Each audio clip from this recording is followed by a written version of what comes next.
All right, hello and welcome to today's episode where we're going to talk about the idea of oversharing, and we're going to talk about this idea of even compulsive sharing. This comes from a submission from a frequently asked question that basically, if you're an audience member or viewer of the show, there's a link down below where you can submit questions to us and we'll consider them for future episodes. And so this came from one of our viewers, and I wanted to dive into it. Real quick before I dive in, if you're looking for help with OCD and anxiety, we have some links right down in the notes as well to get you started. Also, if you could help us out by liking and subscribing, as well as leaving a comment or review on iTunes and Spotify, it would really help the show, and I would really appreciate it. So with that, let's dive into the question today. So the question reads, "Hi Matt, hope all's well. Since I was a child, I felt like there's so much inner tension because of something important inside my head trying to get out. I would vocalize every thought out loud, but it got tiring as an adult. I've done a lot of what you could call oversharing. Every content would seem so important, not to mention talking services and therapy, right? So like talking to therapists about this. So wonder I never got diagnosed with OCD. I've used about 3 books from 8 years of journaling, and so the idea of I need to journal this out and express it, and it's obvious that this technique hasn't worked. How can I proceed from here?" So this the main premise of the question is this idea of I overshare, and oversharing has consequences because sometimes we'll reveal information we shouldn't, and sometimes let's just be transparent, probably come off as I'm just going to use the word annoying to other people in our environment, because if we just are constantly having to share and express and essentially just dumping onto them, it's going to cause conflict in the relationships, and I imagine that's what's going on in this situation to some degree. And so then the problem is we think that, okay, all I need to do is like find healthy outlets to share, right? So we, might invest in talk therapy, and that therapist will just let you share, until, kingdom come, and it still won't mitigate the actual issue. And so let's talk about what I perceive the actual issue to be. And it's not actually the behavior, right? This is why, like, when we're focusing on the behavior, in this case, sharing and oversharing, it's much like saying that the person who has a contamination fear has a washing or bathing issue. That's what we perceive on the outside because we see the person doing it all the time, and we see the interruption that this behavior causes. But what was really going on, and you said it really well in the question to the person who wrote this, is I have so much inner tension, quote unquote, because something important inside is trying to get out. So there are times that it's healthy to express and share and stand up for ourselves and all of that. I'm not ever saying that that's not important. But what is going on in this case, it sounds like, is that there is a lot of fear and anxiety and worry that if I don't share, right? So this idea that this is important probably means that the person feels that something bad will happen if not expressed.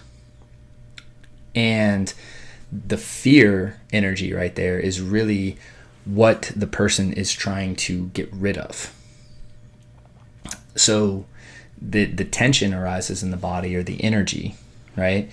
And the emotion, the sensations, and the fear is if I don't express this, then, or even me expressing, right, will take some of the pressure off the feeling itself.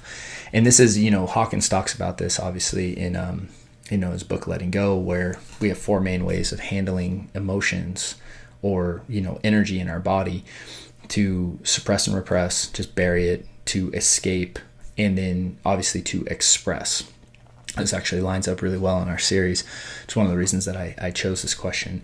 But when we express, how he describes it is it's kind of like a teapot kettle that's like really just boiling, and expressing is us like taking the lid off for a little bit and then putting the lid back on. Like it takes the pressure off. Like I'm sure, to this person and to anyone else, you feel a deep sense of relief after you share. The problem is the pressure builds right back up, and then you have to express again and again and again, right? That's why, much like the teapot, it's like, okay, first we need to stop the boiling, right? Like we need to get it off the stove or the fire, right? In much way, that's the same way we need to do with our actual emotions, and this is why Hawkins talks about the concept of letting go. And letting go is really the process of feeling the exact energetic state or the exact sensations that we're feeling in the body, and really staying with them and allowing them to have their space in our awareness until they surface and until they pass. That's the concept of letting go. And what we're doing instead is that they're surfacing and we're trying to get rid of them. And one of the ways that we do that is through expression.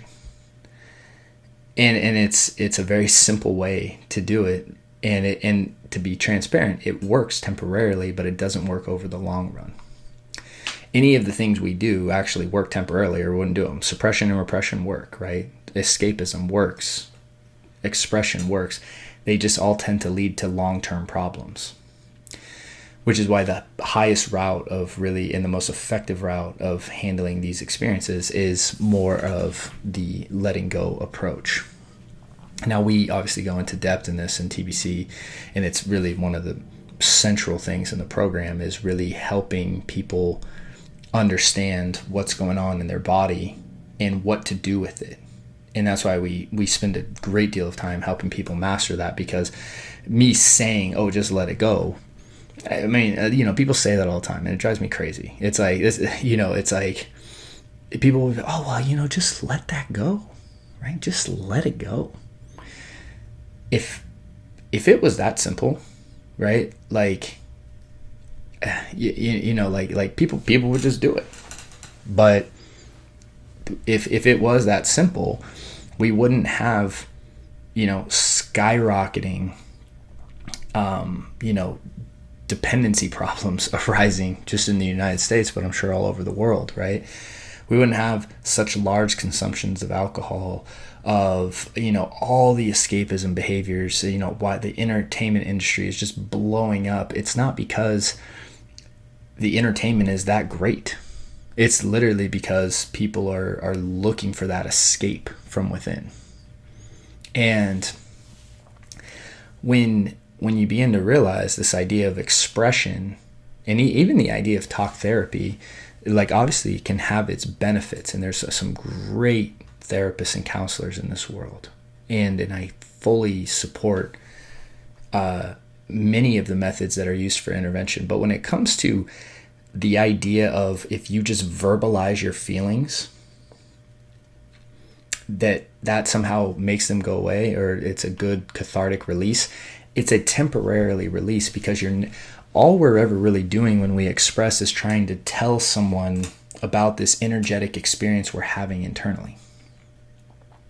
Even when someone says, I'm angry, or I'm afraid, or I feel guilty, I feel shame, I feel apathy, I feel greed or lust, right? Like these lower emotions, when Hawkins talks about his scale.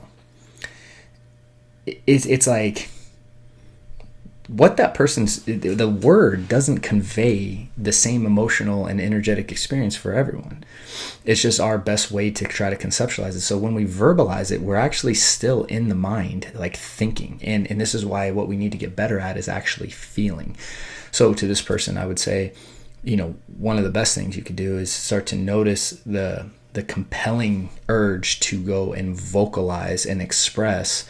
And in that moment, kind of refrain and say, okay, not don't express, because that's not what we really want to focus on, but what emotion am I trying to escape right now? Am I trying to avoid and get rid of? Like that's where the work is right there. So hope that was helpful. And that's what I would say as far as when it comes to oversharing, is just really the idea of getting in tune to the energy behind the idea of oversharing. So so that's what I would say to that. With all that said, I hope this episode was helpful for you, and I hope it was helpful for others as well. I know a lot of people experience this, so I think this will benefit a lot of people. With that, if you're looking for help, again, check out in the links below. We have some good resources for you to get started. One of which is, my new book, right, From Stuck to Unstuck, as well as some some workshops that we have as well to get started in, as well as you can always fill out an application for Taking Back Control, and we can reach out if we think you'd be a good alignment with the program. So thank you so much, and I wish you guys a great day. Hey there. So if you enjoyed that video, we've linked up a few more videos that we think you'd find helpful as well.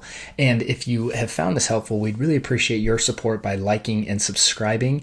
And if you're looking for help and guidance, please check out restoredminds.com, as we have several options for you to get started. See you guys.